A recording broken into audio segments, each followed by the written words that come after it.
মিষ্টি ঝাল ঝাল তেঁতুলের আচার কি করে বানালাম আপনাদের সাথে ফুল ভিডিও শেয়ার করব, না টেনে চলুন দেখি।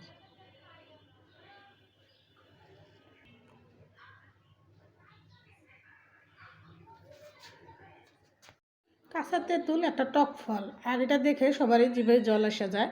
তো এটা কিন্তু আমি ডিপে রেখেছিলাম। এখন এক এক করে একটা কি তৈরি করব সম্পূর্ণ ভিডিও আপনাদের সাথে শেয়ার করব।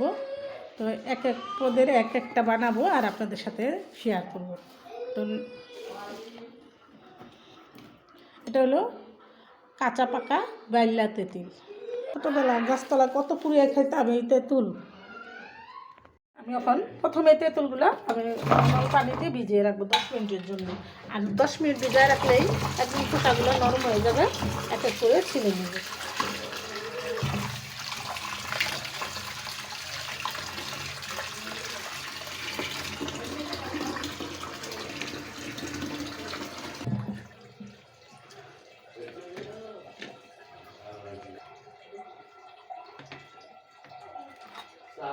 তেঁতুল জিনিস লোভনীয়, যে দেখবে সেই খেতে ইচ্ছা করে।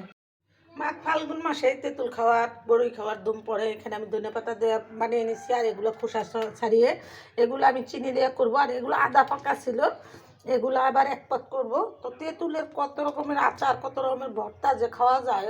গাছ পাকা কাঁচা তেঁতুল, মিষ্টি তেঁতুল যেইভাবেই খান আপনারা কিন্তু খেতে খুবই মজা লাগে। তো এটা হলো আদা পাকা, তো ফ্রিজে রাখা ছিল, গলে গলে গেছে। আর এটা হলো কাঁচা। তো এটা দিয়ে আমি একটা করব, এটা দিয়ে একটা করলাম, এটা দিয়ে একটা করব, কয়েক পদ বানাবো, দেখতে থাকুন। তো তেঁতুলগুলো আমি এখানে সাজিয়ে নিলাম। এগুলো আমি চিলি সস দিয়ে আর শুকনা মরিচের গুঁড়া দিয়ে এটা দিব, আর একটু সরিষার তেল। মরিচ ভাইজা গুঁড়া করে নিছি, এটাতে আমি শুকনা মরিচের গুঁড়া আর সরষার তেল দিয়েই আচারটা তৈরি করলাম। দিয়ে দিলাম কিছুটা সরিষার তেল।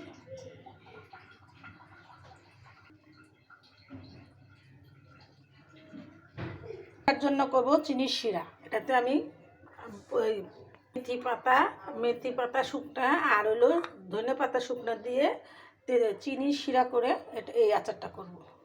তো এখানে আমি চিনির শিরাটা করার জন্য এখানে চিনিটা বসাই দিলাম। তো এই আচারের জন্য আমার এখানে চিনির শিরাটা হয়ে গেছে। আমি চিনির শিরাটা করে ফেললাম। হলো দেশি চিনি দিয়ে শিরা করা। এখানে আমি চিনির শিরাটা দিয়ে দিলাম। এটা হলো মিষ্টি তেঁতুল, আর মিষ্টি তেঁতুলের মিষ্টি আচার এটা। ওটা হলো ঝাল আচার।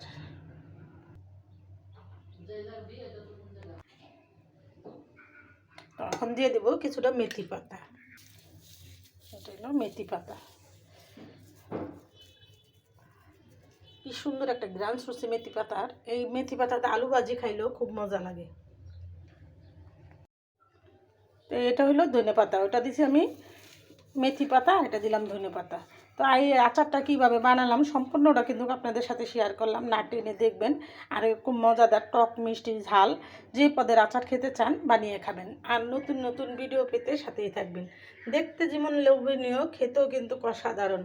তো আমি এখানে তেঁতুল দিয়ে কয়েক পদের আচার বানালাম, কাঁচা পাকা তেঁতুল। এটা হলো ঝাল সরিষার তেল দিয়ে, এটা মিষ্টি আর ধনে পাতা আর হলো মেথি পাতা দিয়ে বানালাম। আর এখানে শুধু ধনে পাতা আর সরিষা ফুল ধনে পাতা কাঁচামরিচ দিয়ে এটা বানালাম। তো সম্পূর্ণটা আপনাদের সাথে শেয়ার করলাম। তো এই গরমে, ফাল্গুনের গরমে কিন্তু এরকম টক ঝাল মিষ্টি আচার খেতে খুবই মজা লাগে। তো একবার হলো বানিয়ে খাবেন, আর নতুন নতুন ভিডিও পেতে সাথেই থাকবেন। তো ভিডিওটা আর বড় না করে এখানে রেখে দিলাম। আসসালামু আলাইকুম।